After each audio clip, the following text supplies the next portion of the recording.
Hello and welcome to this first inaugural episode of the Post Apocalyptic Media Podcast. My name is Shawn, and I'm here to act as host today for this first episode.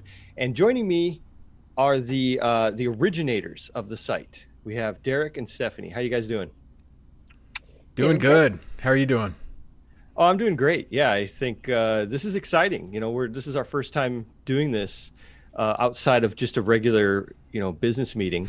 And we figured it might be fun to sit down and kind of, talk about the news, not only the news that's going on the site, but, post-apocalyptic news is everywhere, not only, in media itself, like movies and video games and books and TV shows and all that. But we also just have a general crazy apocalypse that's actually happening right now, in 2020. So it's one of those things where there's no shortage of things to talk about. And that's why we decided, we can write about it all day, but to sit and talk about it, you get so much more done and so much more, kind of packed into a little bit of time. So that's what we're going to do on this show. We're going to talk about kind of our top stories on the website on postapocalypticmedia.com. And also we're going to just talk a little bit about ourselves, and you'll have to stop me. I'll just do this the whole hour, just talk about myself. Yeah, we have a lot on the plate or today. There is a lot going on in the news, and it's hard to keep track of it all. If you're just reading articles, you got to read a lot of articles to get what we're about to cover in just the next 45 minutes. So yeah, my name's Derek, and my wife and I started Post Apocalyptic Media several years ago.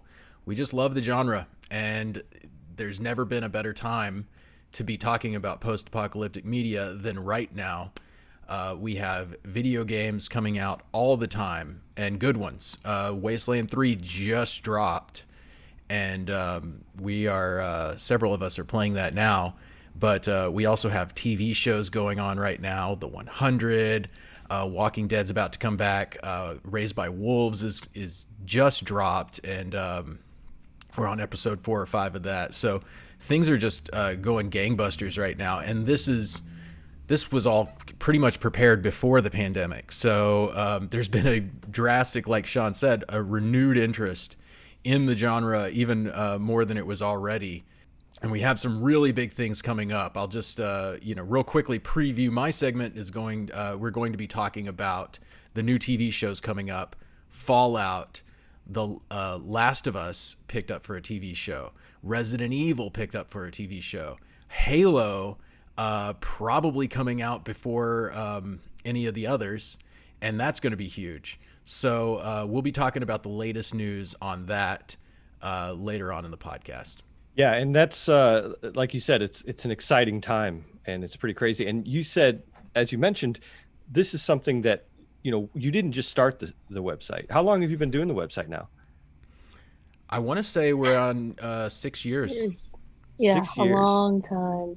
It's all been building up to 2020, I guess. We saw it coming. Surprise. So, Stephanie, why don't you tell us a little bit about you? Okay. Well, I am married to Derek, and we started this website together. I've always been a big fan of post-apocalyptic TV shows, big fan of The Walking Dead. One of my favorite shows of all time was the Battlestar Galactica remake. We've been rewatching it a little bit off and on. Just loved that series, except for the last episode. And yes, so yeah, with a caveat. With a caveat. But it was so all those things just kind of inspired me, made me interested in this topic. As far as today, I also do a lot of writing for clients on the side, and I do a lot of reporting for Heavy. And I've been reporting a lot lately on the wildfires and on the pandemic. It's been a big focus of my writing for the last few months. And it's crazy. It is crazy out there. Yeah. And I'm not going to be talking about this today, but we just watched the latest episode of The 100 the other day, and almost makes me want to do a video just about that, because anyone who watches it and is up to date on it knows what I'm talking about. That was crazy episode. We just saw it. Oh my gosh. Anyway, yeah, we're having to hold Stephanie back from spoilers on that show. Yeah, I don't want people who aren't caught up to not want to watch this. So yeah, I'm steering clear of that. But my topics today are going to be cats in the apocalypse, one of my favorite topics. There are two video games coming out. One is very apocalyptic and one is possibly apocalyptic. It's a mystery. So they're both about cats, and I'm going to be cluing us in a little bit about that and going over that topic. And one of those is an MMO? I thought it was, but I'm not so sure anymore. So I'm kind of steering clear. Okay. Yeah. We don't want to spread false information. Yeah. I don't want to be fake news. So. All right. And I am Shawn, and I have been podcasting for about 16 years now. And wow. I know, it's crazy. Wow. I've done music podcasts. I've done mostly gaming podcasts, and even an advice podcast at one point. And let's see, I think that's pretty much it. I think it's mainly been gaming. I used to be the editor-in-chief at massively.com, and I did a lot of, we did a podcast there called Massively Speaking every week. Yeah, every week.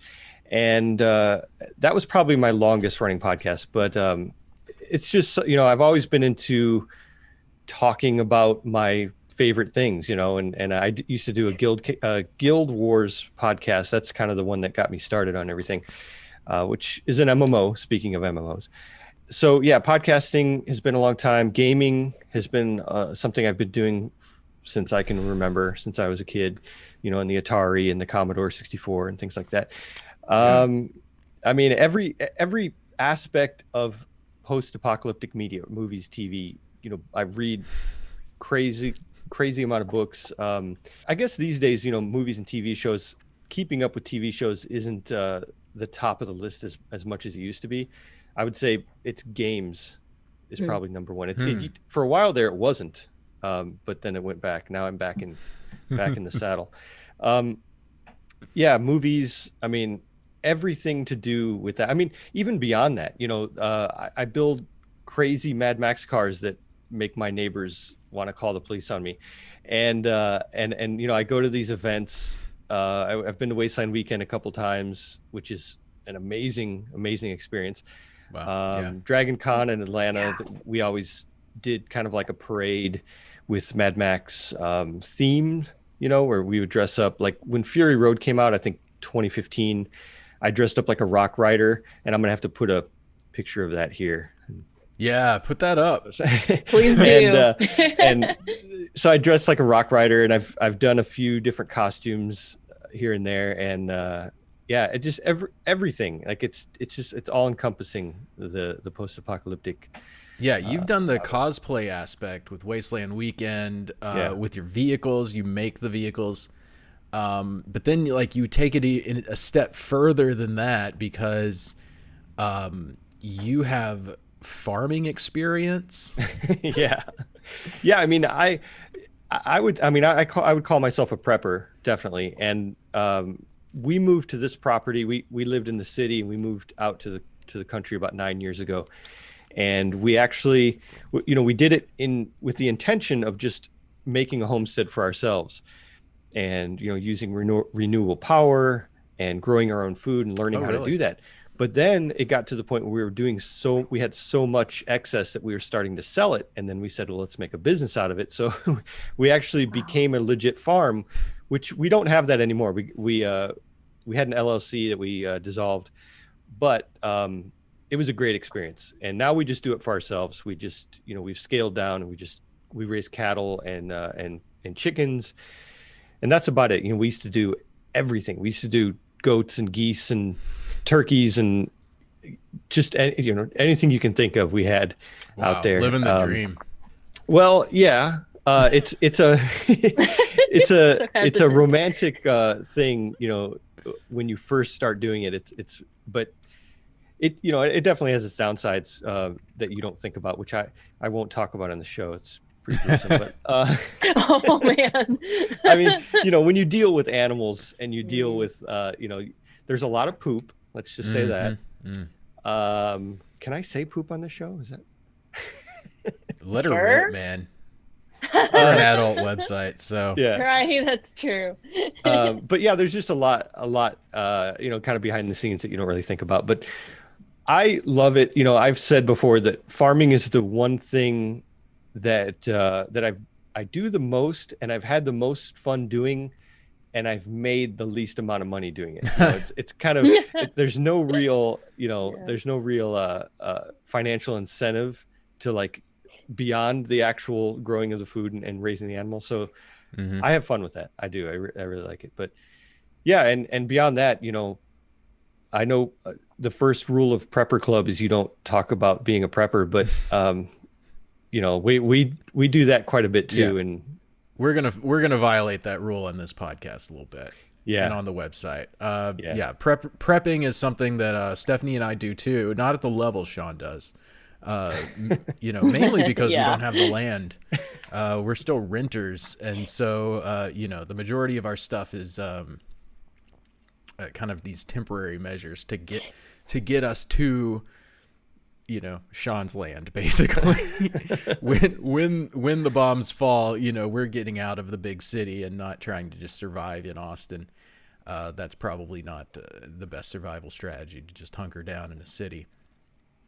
Well, it's a cool perspective, though. You have both sides of it.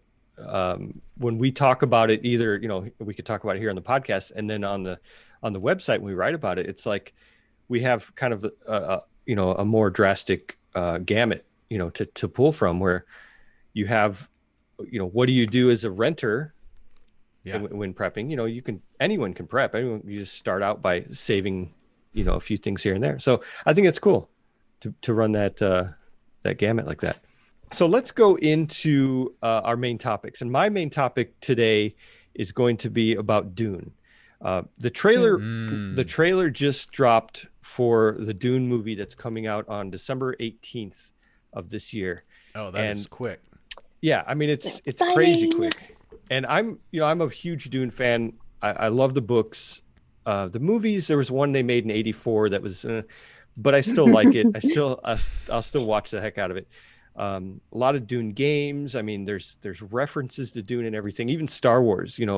George Lucas said that Dune influenced him when he made Star Wars. Yeah. So I mean, you think about it, like Tatooine. It's kind of like the Dune planet. It is. That's interesting. Huh. So I think it's a huge legendary story, and you could argue if it's post-apocalyptic or not. I think it takes place in so far in the future that things have rebuilt, and also it's other planets. I mean, you could kind of argue that it's more of a space type story than like a direct apocalyptic story, which would be if something happened in a few years after the bombs fell. What do you guys think about that? You think that it could be considered post-apocalyptic? It's been a while since I've read the books. But I would say, why not? Yeah. I mean, we covered some Game of Thrones stuff, right? Because even though it was definitely not apocalyptic anymore, it was technically after an apocalypse that had been, thousands of years earlier. And the main planet for Dune is very hard to survive on, and I wish I had saved it and bookmarked it, but I saw there was an interesting discussion online even about Dune being kind of a cautionary tale about ecological disaster and what happens afterwards, just as an idea for why it would fit in the apocalyptic genre. So I say, why not? I wondered about that. I'll play the role of somebody who doesn't know the Dune story, and the reason I'm going to do that is because I don't know the Dune story. Yeah, I saw a little bit of that old movie. All I remember is the hand in the box scene. Oh yeah. And I did play a yeah. little bit of an RTS, I think that was a Dune RTS, and that was it. So tell me, it doesn't occur on Earth, okay? Right. That's established. Is it dystopian? Yeah, definitely. And actually, speaking of Game of Thrones, it is very Game of Thrones like. You have the different houses, which are kind of the different families. Their royalty, and the main house. I forgot how you pronounce it. I think it's like Atreides or Atreides or something like that.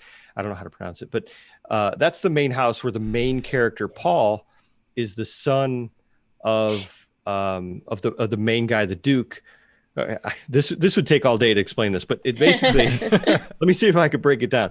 Okay, so Paul is he's the main character, and he's the son of the guy who owns the mining company, who's going to mine the spice, they call it, melange, which is the planet Dune is the only place that has this spice, this element.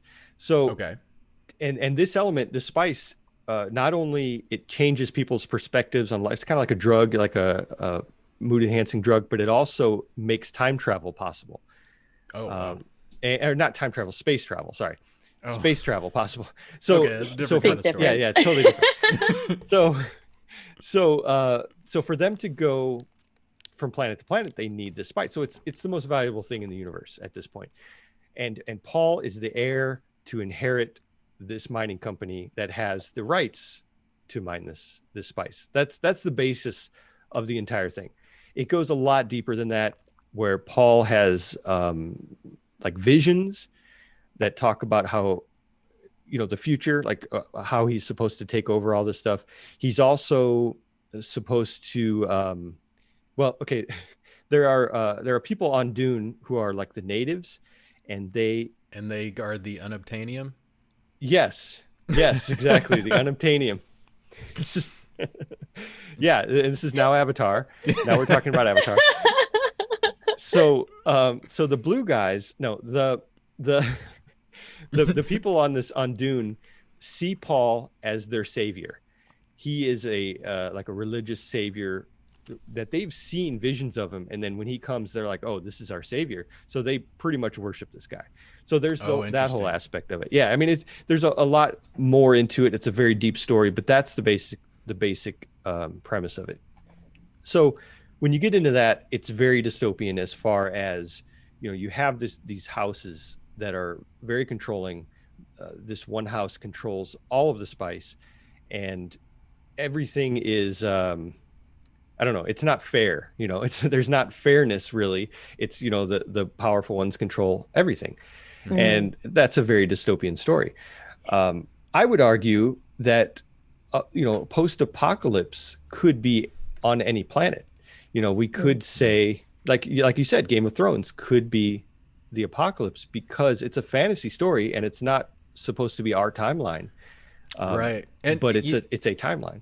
Another example of that is Gears of War, Yeah. where it's clearly not our planet, but it couldn't be more post-apocalyptic.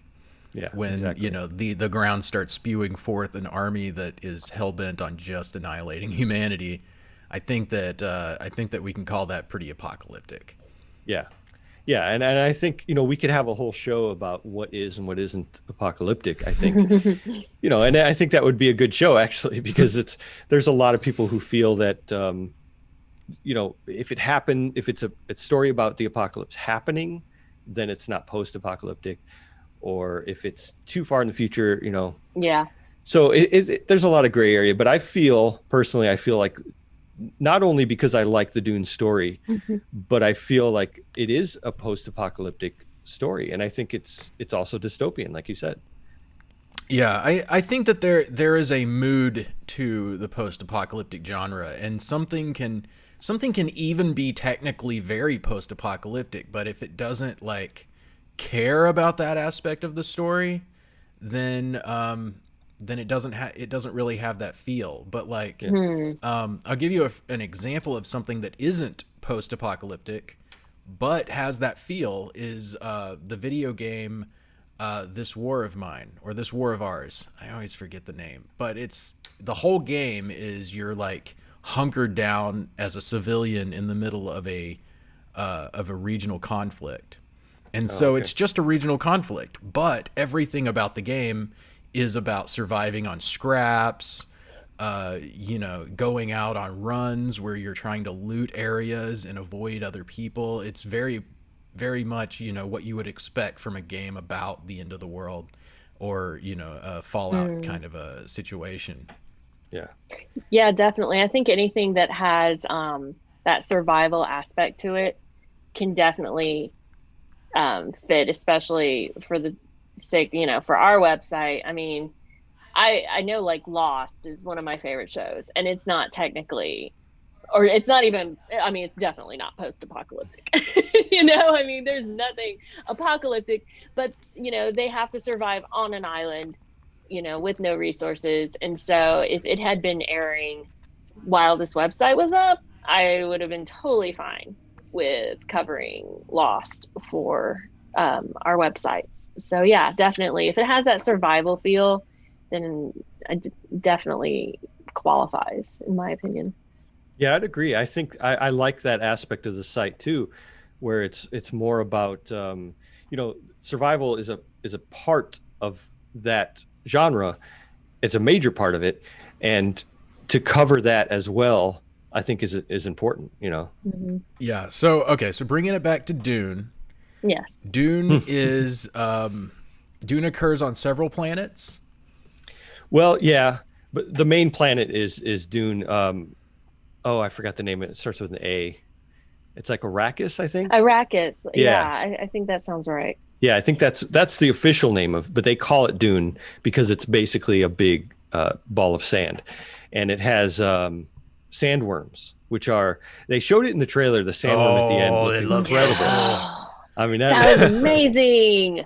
I would say, there's so many different aspects of this trailer that I really enjoyed. The costumes were just amazing, and they didn't really reinvent them. You look at them and they have some throwbacks to the 1984 movie, and kind of the the artwork that Frank Herbert had done for his vision, for the story itself. So the one in 1984, they kind of ran with that, and I think this one improved on it, and I think they did a great job. I mean, those costumes are so amazing, and and then you see that sandworm, and the sandworms are huge in the 84 movie, but this thing, it's crazy.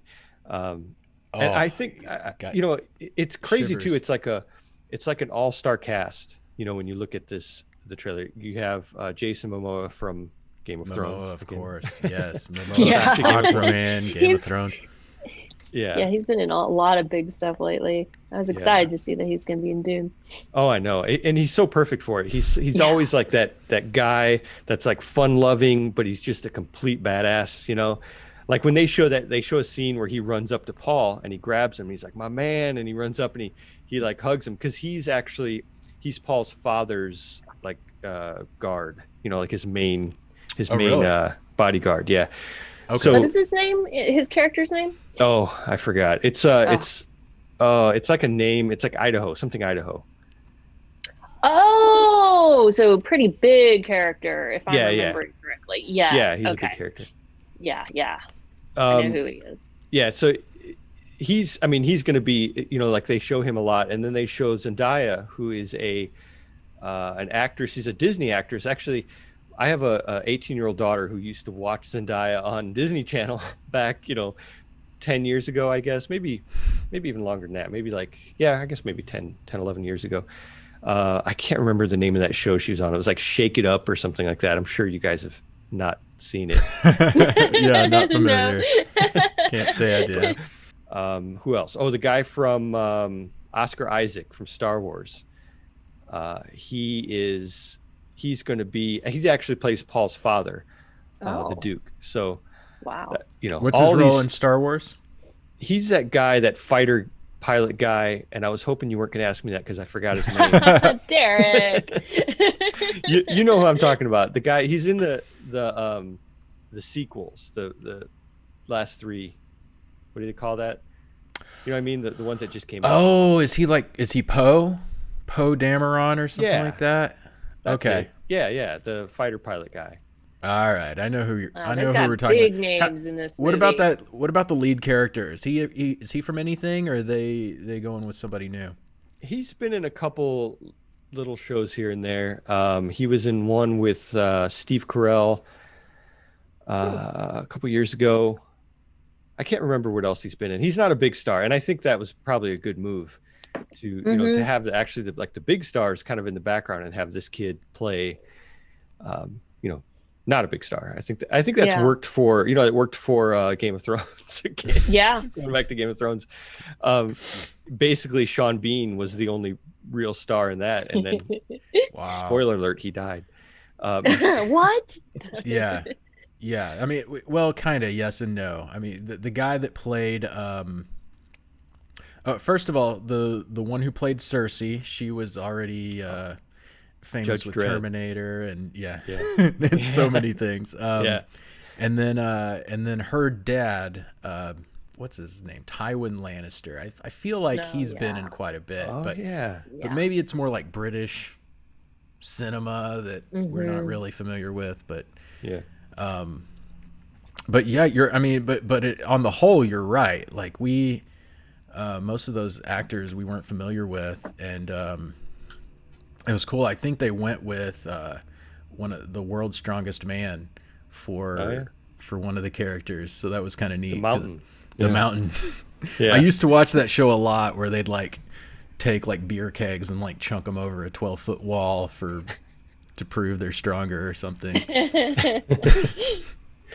But I don't want to get us too far off topic. That is interesting. Now Dune is coming out December 18th, did you say? Yeah, December 18th of this year. Oh, wow. Okay. That week before Christmas is always a very prime time to release big movies. You know, all the Lord of the Rings movies were released right around there. The Star Wars movies are always released, usually right around there. So I must be like the number one week for, right before Christmas. So it's a good slot. Yeah, I was going to say, go ahead. I was just going to say, I wonder if we're going to be back in theaters, like more. I know the last few movies, I mean, it's a long time from now. It's like 2 months. So you definitely could be. But I know last couple movies, they've ended up releasing some of them on streaming video on demand very recently, just to make up for not having as big of an audience in the theaters. So it'll be interesting to see what happens if they do that again, or if they just go straight for cinema, for theater only. Yeah, I'll be curious about that.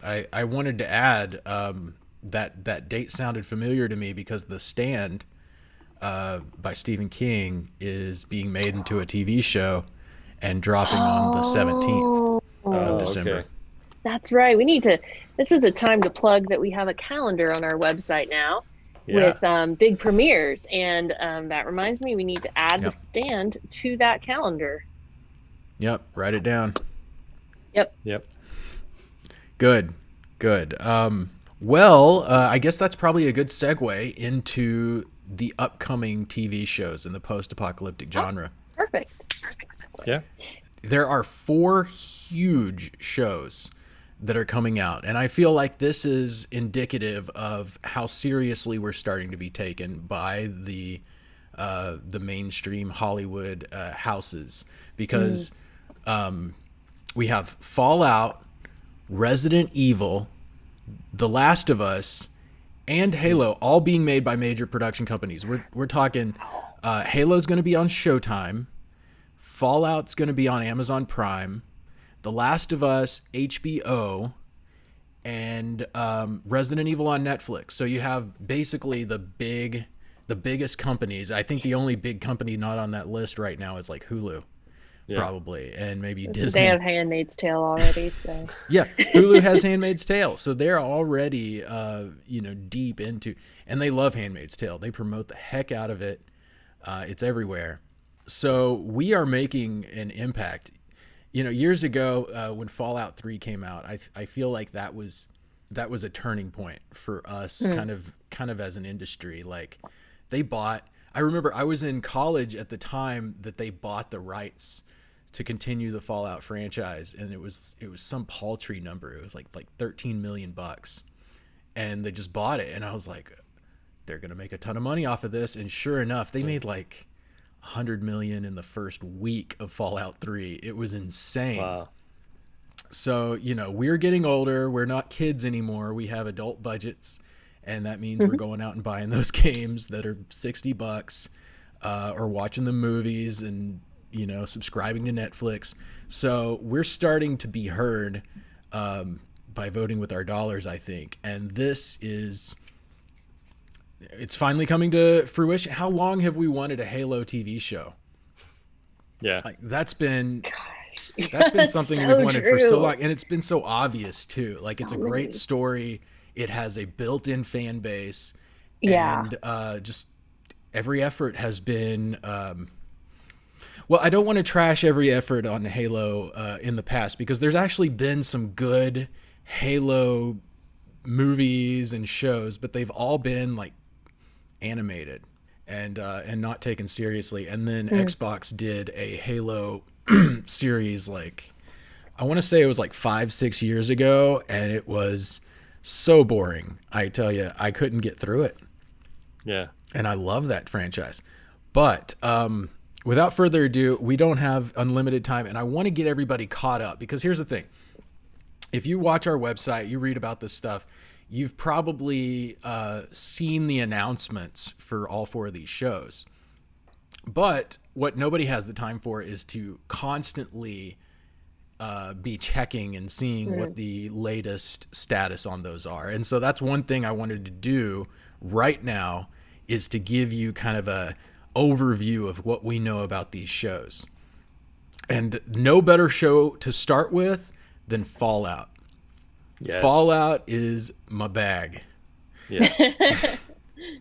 I love it. It is going to be made by Amazon Studios, and it is being made by the two people made, kind of like invented Westworld. They didn't invent Westworld because it was an old movie, but they brought it to HBO, ran the show. Their names are Lisa Joy and Jonathan Nolan.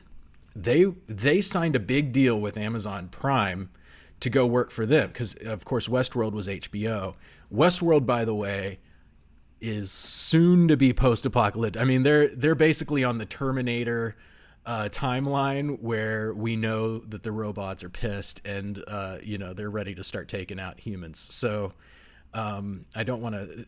I guess that was a spoiler, but come on, it's been out for a long time now.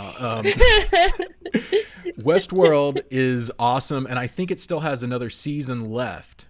But the two people that made that, they're coming over to Amazon Prime to make the Fallout series. They're going to be working with somebody named Athena Wickham of Kilter Films. I didn't Google that name before I started. Todd Howard will be an executive producer. So, Todd Howard, of course, made Fallout 3.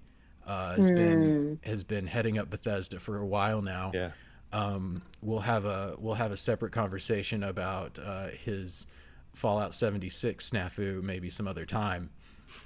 But the dude loves Fallout as a series. And somebody named James Altman for Bethesda, who worked on the games extensively. So those two are writing and producing the series. Jonathan Nolan, Lisa Joy, and I think that this shows also, if Amazon is putting their money down and going after two of the hottest show writers and producers in television right now, it shows how serious they are about the Fallout franchise. And if they're serious about it, there's a lot there. I mean, can you imagine seeing the Brotherhood of Steel blimp flying overhead, fully realized 9-foot super mutants on the screen? It'd be great. Geeking out over here. Yeah. Oh, I'm right there with you. I'm a huge Fallout fan, and I mean, even back, in the Wasteland days before it was Fallout, and I think we talked about this before. I bought, after Wasteland 1, Fallout Fallout 2, Fallout 3, New Vegas. I bought all those on launch day, except 76. Wow. That was the first one. 76 was the first one I didn't buy on launch day. I own it now, but I didn't buy it on launch day because I heard so much bad stuff about it, So I'm a big fan. Actually, I even have a little Fallout tattoo here. So what? Oh, wow! You've never told us about the Fallout tattoo. You've got to pull up that sleeve a little more and put it close to the camera. This is crazy. Let's see. Where's the camera? Okay. That's amazing. Turn that way. You've got Vault Boy. Yeah, I got the little Vault Boy. Wow, that's neat. That was after. That was after Fallout 3 came out. I got that. Because that's when they made that Vault Boy. They didn't have it really for 1 and 2. Well, it was in the book, but it wasn't like a main, sales point icon. But yeah, I got it after Fallout 3, so it's probably about 2010 because Fallout 3 came out in like 2008, I think. So okay, so that's what a 10-year-old tattoo looks like. Yeah, little blue, little faded. Yeah, doesn't have like all the sunspots and stuff. That you'll have when you're 80. Telling your grandkids about Vault Boy. You gotta like droop it down to see what it'll look like then,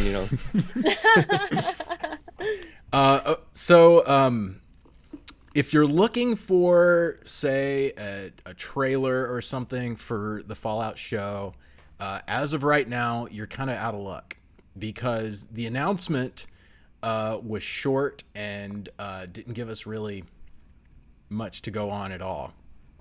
There's a few theories, but what I wanted to do was to show you the announcement, and the announcement's only a few seconds long, probably like 15 seconds long, but there was a fan who created a trailer for the series, and I'm just going to intro that. Basically, what they did was they took the original announcement and then they tacked on the end the video from Fallout 4 that, there's a video that starts every Fallout game.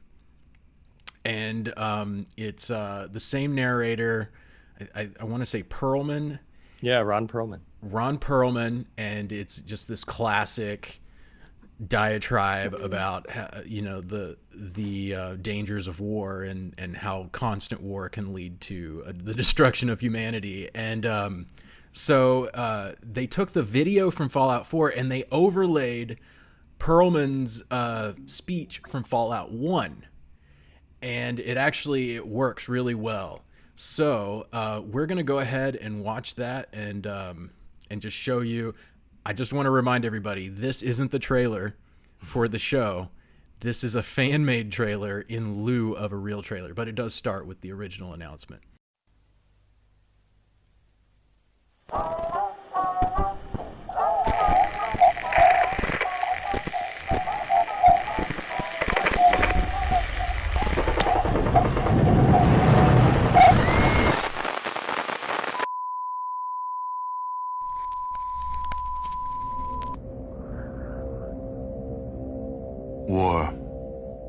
War never changes. The Romans waged war to gather slaves and wealth. Spain built an empire from its lust for gold and territory.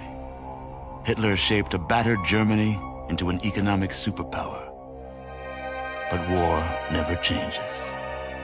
In the 21st century, war was still waged over the resources that could be acquired. Only this time, the spoils of war were also its weapons. Petroleum and uranium. For these resources, China would invade Alaska, the US would annex Canada, and the European Commonwealth would dissolve into quarreling, bickering nation-states bent on controlling the last remaining resources on Earth. In 2077, the storm of World War had come again. In 2 brief hours, most of the planet was reduced to cinders. And from the ashes of nuclear devastation, a new civilization would struggle to arise. A few were able to reach the relative safety of the large underground vaults. Your family was part of that group that entered Vault 13. Imprisoned safely behind the large vault door, under a mountain of stone, a generation has lived without knowledge of the outside world. life in the vault is about to change. All right, so that just gets me so pumped for the series, and I wanted to ask you guys. I didn't give y'all warning about this, so improv style. What is one thing that you're really hoping to see in this series? Oh man.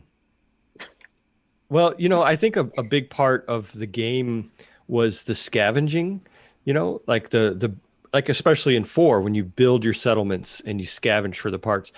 And I think that was actually part of the story. They put that into the story as far as, you had to build your settlement. You had to help, what's his name? That one guy with the hat. You had to help him. A settlement is in trouble. Preston, go save it. Yes, yeah, Preston's just constantly nagging you about the settlements. Yeah, so I mean, I hope the story doesn't go to that extent of focusing on settlements, but I think the whole scavenging part will be cool. I hope they have that in there, and of course, like you said, Brotherhood of Steel, the super mutants. You got to have that kind of stuff. Yeah. And it's a lot of it is a constant, like those things are a constant in all the games. Even the Enclave, is in there. So I hope that they do a lot of kind of throwback to the fans and they include as much of that as possible. I'm hoping there's a lot of throwbacks in there. I agree. That would be extraordinary. Steph, what's your on your wish list? Oh, that's a good question. I mean, I haven't played the game as much, just a few snippets with you, so I'm not as good of a resource. She hasn't on played that. the game at all. Let's be honest. She's watched me play it. I'm fudging a little here. Yes, no. I did play a little. I played Fallout 76 a little bit. Oh yeah, I created a Yeah. character who looked just like Carol. It was my Carol character. But so I played that a little bit. I'm not as familiar with the genre, but I think just for me as more of an outsider type of person, just kind of like the mystery surround, the corporation and what they did as far as the bunkers and everything. And I mean, that's totally vague, but just that whole storyline is intriguing. And yeah, it was Vault Tech. The background. Yeah, the whole background of that and everything. And what's going on. I think that'd be interesting. There's always this nice dichotomy on there whereas you have the vaults that are so pristine and advanced and brilliant, they're so well made to last for 100 years, and then on the outside you have the whole world just dying and decaying and chaos. Yeah. Scavenging. The only food left is canned food, that's been shelf stable. So, I just thought of something. In those vaults, each vault was different. Like they had experimental vaults. They had ones with certain kinds of people, and then they had ones where they didn't have any food, and they had to see, how they were kind of experimental social experiments, I guess. And wouldn't it be cool if they had a different episode for like a different each vault, or maybe, kind of focus on different vaults, and then that way it would keep it different enough and variable enough. That could be very interesting, or even like maybe different seasons focused on different vaults. Although I know these shows don't like switching characters. Like I always hear these stories about shows that had these great ideas where they were going to switch characters every season, and then they never end up doing it. Like, you ever watch American Horror Story? I did not, but I guess that is one that did stick with that idea, right? They would take the same actors, and the next season they would be completely new characters, but it was the same actors, and it kind of threw you off the first, like the second season, third season, but they've done it every season, and it worked for them.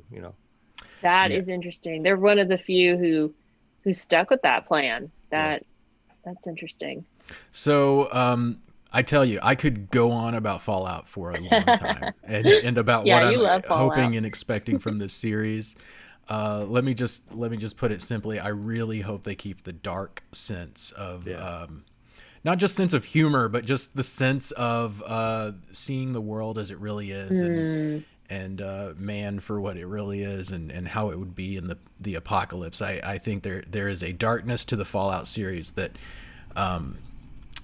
that might be a little scary for a production company to try to emulate. I know, Bethesda has certainly received their fair share of hate for making the series as dark as they have before. So that's what I'm hoping for. But that was an interesting comment about the vaults, and it made me start thinking about, like, what if there was a vault faction? 76 kind of has a little bit of that, where they're like, let's stick together as vault dwellers, kind of a thing. But I've never seen that in a game where it's like, we're all vault dwellers and we're trying to, of course, in most of the games, the vault dwellers are a real rare sight. It's mostly, little groups of humans and ghouls that we're not going to go into that. Like I said, we can go for a while. I probably shouldn't have said anything after that about Fallout. So, okay. So quickly, we are trying to make this a fast thing where you get caught up. So let's go. Next up, Halo is going to be on Showtime. And this is the one that's probably going to come out first out of all four of these. Halo is the furthest along. Showtime ordered a 10-episode live-action scripted Halo show. Halo is the working title right now. They keep saying that, so I imagine they're going to change it. Kyle Allen of Awake, Rupert Wyatt, Rise of the Planet of the Apes will direct multiple episodes and also executive produce the series. This one's produced by Showtime in association with Microsoft 343, no surprise there, along with Steven Spielberg's Amblin Television. So that's exciting. Does that mean not actually him, but his company? It you would think that if he was like really involved, then they would be headlining that. It's like Steven Spielberg's real big, and then then it has a little. That's all they do. But it's weird because I could have sworn that, like, in previous attempts to make this Halo thing happen, that Spielberg was involved in those as well. So I'm not sure. Maybe he's a fan, but there's no other indication that he's going to be involved other than his company is involved.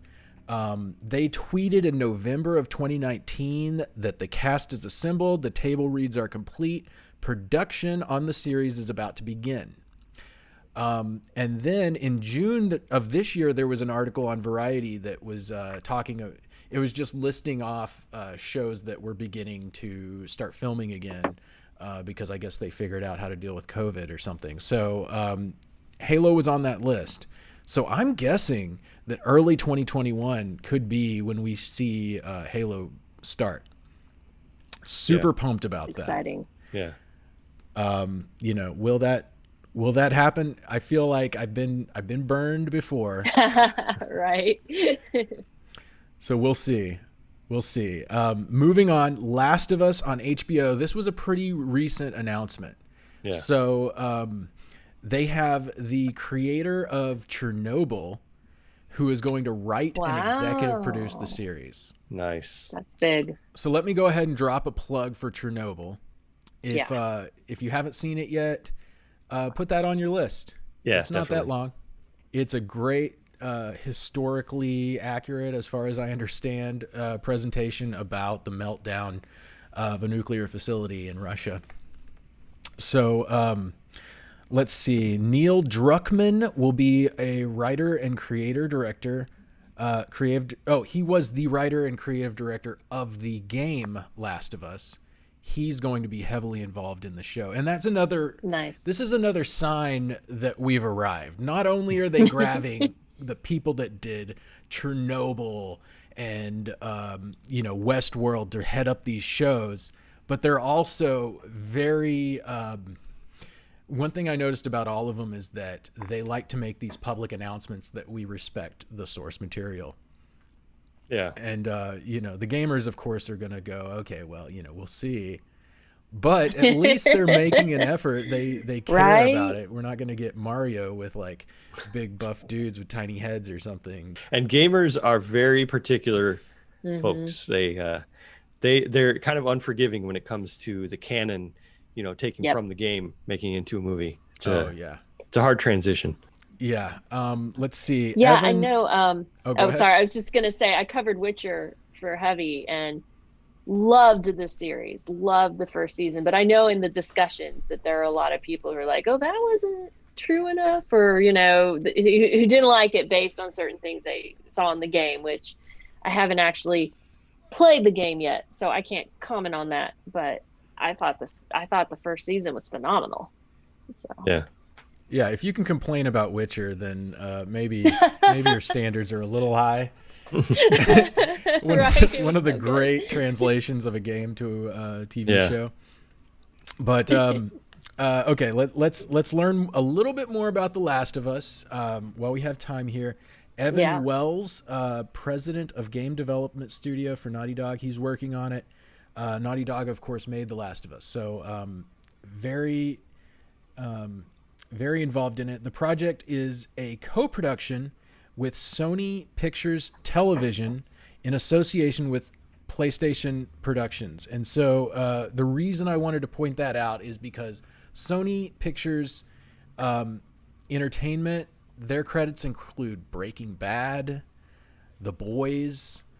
They know how to do good television. Yeah. So very, very excited about that. And of course we got the Chernobyl guy. So these are people who wouldn't be working on the project if they weren't personally believing it to be groundbreaking. And good point. Gosh, I just can't wait. For that. And I didn't play the game. Did either of you play the game? No, I'm an Xbox guy. I didn't have I don't have a PlayStation. So. No. Yeah, those exclusives are killer. Yeah. We're probably going to get a PlayStation 5 just so that we can play, because The Last of Us 2 has received so much love from reviewers. Perfect score. Didn't it got a perfect score? It was like, it's crazy. On IGN, IGN only really gives a few perfect scores a year generally, and it got it. So it's probably a pretty revolutionary kind of. It looks like there's a lot of sneaking around, thinking of like different ways to accomplish a single goal. Like, I love that stuff. That's my favorite type of gaming. So it looks really fun. But to be honest, I probably wouldn't be getting a PlayStation if I couldn't connect my Xbox controller to it, which is an option now. You can use your Xbox controller. So that's a little tidbit maybe somebody at home didn't know. Okay, last TV show to bring up is Resident Evil. This was I should say when it was announced. Did I write down when it was announced?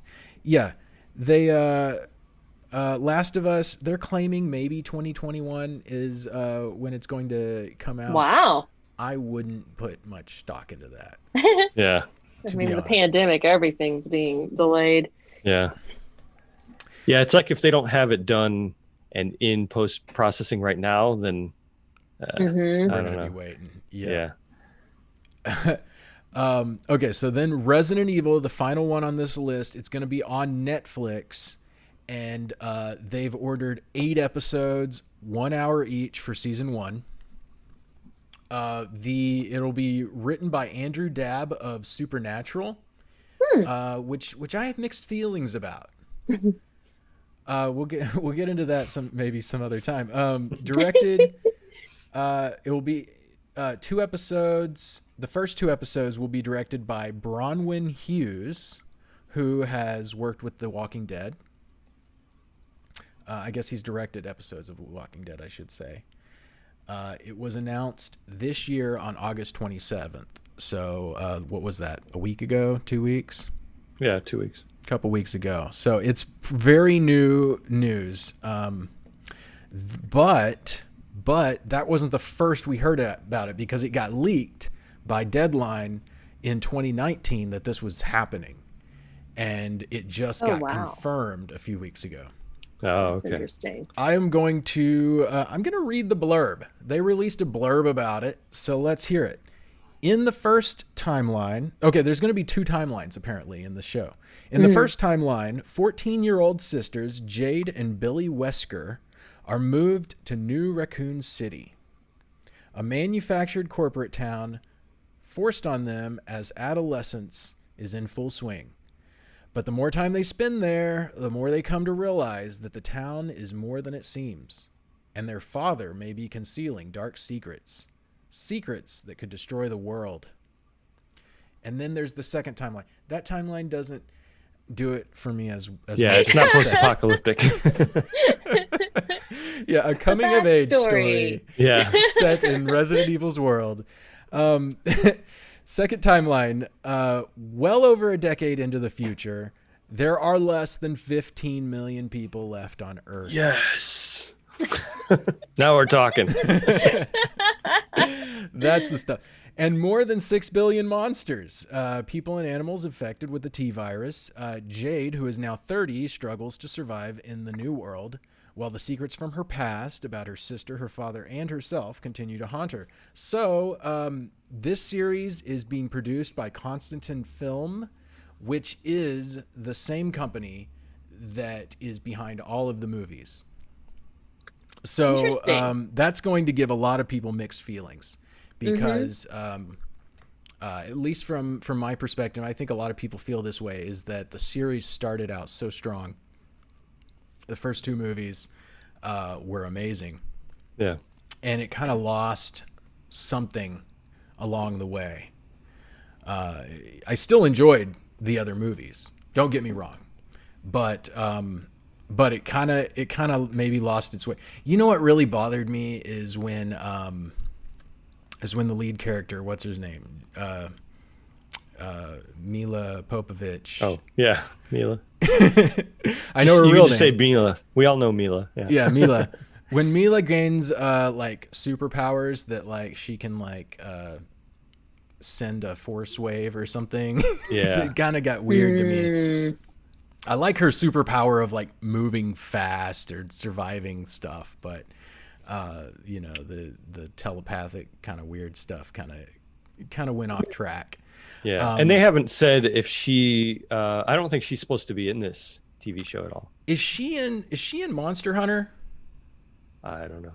I vaguely remember that she's like a lead character in that series that's coming out before too long. So yeah, I haven't heard anything about her being involved with this. One thing I'll say is that the 6 films of Resident Evil earned more than $1.2 billion, and that makes it the most successful movie franchise based on a video game of all time. Oh, wow. Wow. That's interesting. Huh. Yeah. So these are all coming up and probably not real soon, but we are going to be on top of every bit of news. If you subscribe to our Twitter, if you watch our website, you'll get the latest on that, and we'll probably even do segments in the future updating on the podcast. Definitely. Well, Stephanie, you have a very exciting topic for us. Yes. It's a catastrophic topic. Should I throw a bunch of cat puns? Yes. Yes, I am talking about cats in the apocalypse. And that is one of my favorite topics. I want to buy a Molly vest for my cat, and Derek and I often debate about the merits of bringing Moof in the apocalypse. Our cat is named Mufasa. Anyway, the cats are very relevant in the apocalypse, considering that at the start of this pandemic, we all know the pandemic started with Tiger King. So, you know, you're not gonna be able to get away from the topic Carol of cats Baskin. in the apocalypse. That's right. And I have created this special background for my section. Cats in the apocalypse. Tiger King. This is my cat Mufasa in tiger size. I could try to kind of pet him. But anyway, so this is, it's not the best technology here, so I look a little weird. But anyway, cats in the apocalypse. I'm really just focusing on 2 games for this topic this week. There are 2 games coming out very soon about cats in one of them is definitely post-apocalyptic. One of them might be. They're very similar. They're about cats in a world where humans have departed for unknown and mysterious reasons. The first one is called Stray, and it is very technologically advanced. The cat is adventuring in a world that is now full of robots. So we are going to watch the teaser trailer of Stray together. It's just 1 minute 40.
That meow sold me.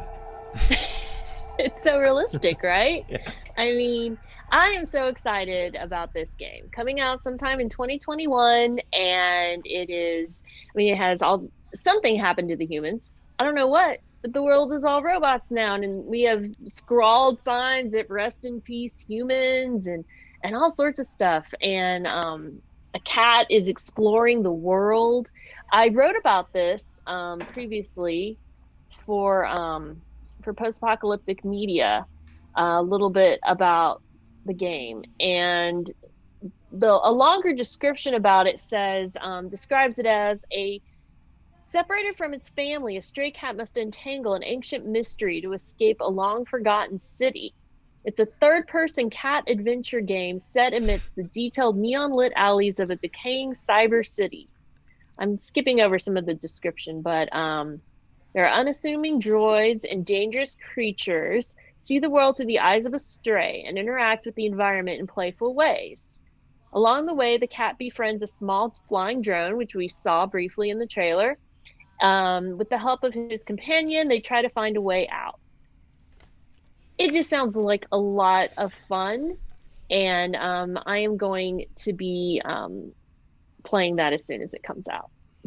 So I'm very excited about this game. Any comments from the trailer that y'all watched? Honestly, I think it looked cooler than I would have imagined. A game about a stray cat. Basically, it seems like it's so much deeper. And it's almost like WALL-E, kind of, where the humans are gone, but from a cat's perspective. So it's almost also like Assassin's Creed or something, where you get to. It seems like that would be that kind of game where you're like jumping around buildings and things like that. So I can see it appealing to people, big fans of, Assassin's Creed. Yeah, that could be fun. Assassin's Creed, another one that, you jump around a lot is Tony Hawk, which just released their remastered games. But I got into Tony Hawk, so, maybe that could be fun. I want to know what's in the backpack. Yeah. Right. Cats lack the joints to to get back there. So yes. Somebody and he put that have it on the whole time. So oh, really? at least in that trailer you see it, like he has it sometimes but not the whole time. Well, maybe future cats are evolved a little bit, or something that Maybe they can use backpacks. I was seeing those robots and thinking, what if those are like Elon Musk style Neuralink avatars of somebody. What an interesting idea. That could be. It's fascinating. I'm excited. To explain that reference, Neuralink just did an announcement where they were talking about embedding a device in your brain. Basically, it's a device that embeds in your skull, and then little metal wires go into your literal brain, and then they can like transmit out. You can like control a computer with your thoughts and stuff. So seems safe, right? Absolutely. What could go wrong? Yeah. Right. That we should do a whole topic on that sometime. Yeah. And then just to bookend this Stray one, there is another one in the works called Peace Island, and it is a similar premise in some ways. It's an island where all the humans have mysteriously disappeared, except in this game you play 9 cats who are exploring the island now that humans are gone and exploring the mystery of what caused them to disappear. So this one has a Patreon that's pretty successful right now, supporting its development. So I have this is a 3-minute long video. It's a little bit longer. The Peace Island Kickstarter video about the game that was made in 2018, where they talk about how that game is going to work. Hello, and thank you for taking a moment out of your busy day to check out my Kickstarter, Peace Island. I know you don't want to be staring at this very long, so let's get right into it, okay?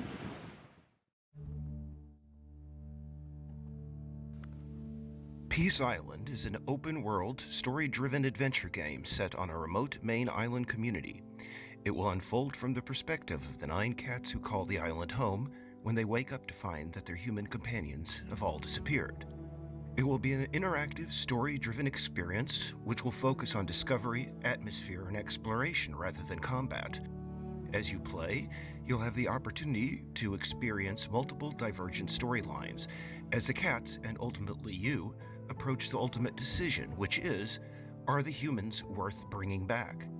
In the game, you play as the cats of Peace Island. Your priorities at the start are to relax in the sun and fill your stomach.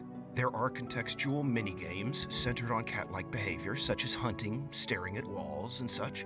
But as you explore the island and meet the other cats, you will soon be drawn into the deeper story. The game features a huge, persistent world so teeming with life and side quests you have no need of nor interest in fast travel. Peace Island will feature 4 distinct communities, dozens of unique handcrafted interiors which are loaded with detail and clues that will help you along the way. There are woodlands, scenic coastlines, secluded farmlands, crumbling World War II ruins, and much more. There's also a local radio station as well as a newspaper that served the island's residents when there were residents.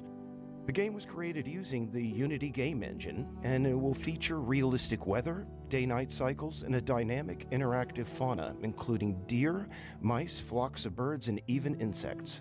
All 9 cats must work together to secure a future for themselves and their world. Each has their own unique personality, strengths, weaknesses, and their own role to play. Once a cat has been unlocked, the player can return to him or her at will, or as the story requires. Understand that the game is currently in the alpha stage, and while a lot of what you are seeing here is rather simplistic, there is much more content coming in the next few months. Peace Island is also a personal homage to the beauty of Maine Islands and to the cats who I have been lucky enough to meet and share my life with. I hope I can make this game an examination of the bonds between us and our pets, as well as the relationship we all have with the world around us. In creating Peace Island, I am also attempting to expand the emotional palette of gaming, to create an engrossing, entertaining experience that will not only thrill and intrigue, but also leave you with much to think about long after the game is over. Thanks again for checking out my project, and I hope that you consider it worthy of your time and maybe a little bit of your investment. Take care, and I hope to see you all soon. Bye. I like how he does his videos out by the ocean with all the waves going on. Right? So it's kind of interesting how similar in some ways the premises of the two games are, where they're both about cats that are suddenly in a world without humans. In Stray, they're trying to, well, they're both, I think, trying to solve the mystery of what happened. Apparently in Peace Island, they decide ultimately if the humans are allowed back or not once they figure out what happened. And then in Stray, it sounds like he's trying to find his family because he's stuck in this world without any people.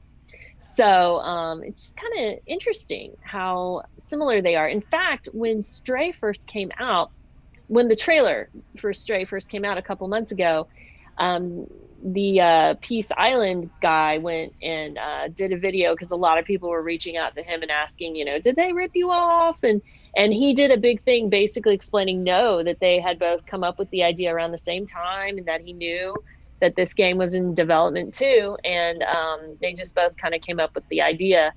I checked it out yesterday, and Peace Island's Patreon account is doing very well. They have enough supporters that they've got more than $14,000 every month.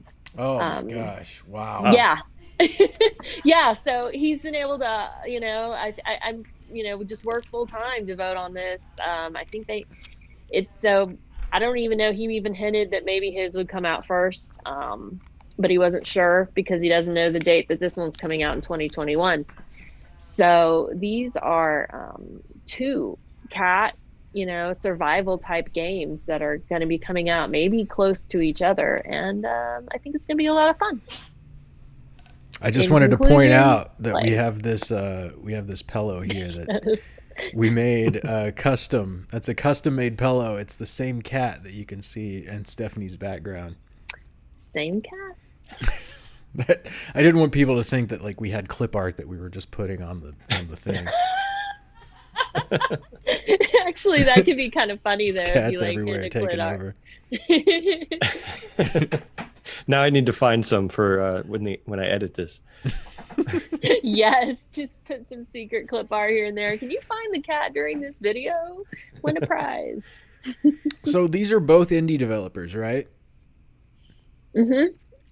Wow, yeah, Stray looks so polished, and Peace Island not so much. But of course, it is 2-year-old footage. Yeah, that footage is 2 years old. They have an alpha out. I have not checked it out yet, so I can't really tell you, where they are in the process. I need to check out the alpha. I'm, a little intimidated by the whole process of trying to get it set up, but but I think it'll be interesting. What I thought was funny is they talk about a big, giant open world in this Peace Island game. And with a cat, all you need is a piece of paper on the ground, and they're fine for hours. So you don't need that big of a world. It's so true. It's so true. It actually, the way they were describing it made me think it's Breath of the Wild, but for cats, which would be amazing because I'm a huge fan of Breath of the Wild, which I'm still playing right now. And that is a apocalyptic game, so post-apocalyptic, so I could write about it sometime, even though I'm behind the whole rest of the world because everyone else has finished it and I'm still playing it. Speaking of apocalyptic games that don't feel apocalyptic, it's like every other Zelda game. Well, if you actually play the game though, it is clearly apocalyptic. There's ruins of old towns and things that were destroyed, and it's strongly apocalyptic. It's kind of interesting. Unlike the real world where we have ruins of old towns. Derek, you need to play the game. I think I'm I'm not speaking from a place of knowledge. Let's make that clear. I haven't played Zelda since Super Nintendo, pretty much. You only played a clip of Breath of the Wild that I couldn't get past, and I pulled you in to play that clip. And thank you. Yep, brought in the ringer. Yep. Now I just use YouTube videos, I'm step by step to get past this part I'm stuck in. Perfect. Yeah, if you're gonna role play a cat in Peace Island, you probably are just going to like not care about what happened to the humans. Yeah. Yeah, if the fate of humanity is in the hands of or the paws of a cat, like we're doomed. Yeah. Absolutely. We're like, meh. Just walk away. Yeah. See something in the corner of his eye and he's gone. I'm looking at my cat right now, sitting over there looking at me, and he knows. He knows. He's like, yeah, I wouldn't save you. Yeah, he's just waiting. It's like, more room for me. Yeah, so you're gonna be playing those, huh, Steph? Oh yeah. I'm so excited about those games. I'm gonna be playing them. I will maybe stream them on Twitch. I mean, who knows? I am all in. It's gonna be fun. All right. Well, I'm glad you're jumping on that grenade for us. We're going to capture that niche market right there. The cat apocalyptic game. Yes, Cat-pocalypse. That is a niche market, and I am going to be all over that. It's exciting. All right. Well, let's go ahead and wrap this show up. This has been a lot of fun, I think, and especially for our first episode. You know, we basically just had topics and we sat down and recorded this, and I think it's been a lot of fun. And like you mentioned a second ago, we do have a Twitch channel that we just started up, and Derek did a couple videos for Wasteland 3, which just came out and we're very excited about. And I plan to stream a lot, and like Stephanie said, she plans to stream. So that's something that we're definitely going to add more content to our Twitch channel. And then we'll probably put those videos on our YouTube channel, right? So then we'll we'll grow that as well. Definitely. They'll be on both, and they'll be apocalyptic games. We're not going to be playing Fortnite probably. On the... Yeah, no. We'll be the only streamers not playing Minecraft. So if you're tired of those two games, watch our Twitch channel. So yeah, but as far as the coverage of that, it's of more post-apocalyptic games and movies and TV and books and everything. We're on top of that, and we're really ramping things up. I mean, just this year, I'd say that we've really done a lot. Yes. So I mean, I've been writing for the site for like a year and a half, and just recently it was like, let's do this. Let's kick this up a little bit. So yep. Yeah. That's what this podcast is for. That's what the Twitch channel, the YouTube channel, where our social media is blowing up. We're really trying to get this going, more seriously. So definitely check out the site. We will have links to all the Twitch channel, YouTube, all of our social media, all that will be on the site itself. Like Stephanie mentioned, we have a calendar on the sidebar, which tells a little bit more about what's coming up, some any of the media that's coming up soon. So, it's like a one-stop shop. You can just go there and check out what's coming up.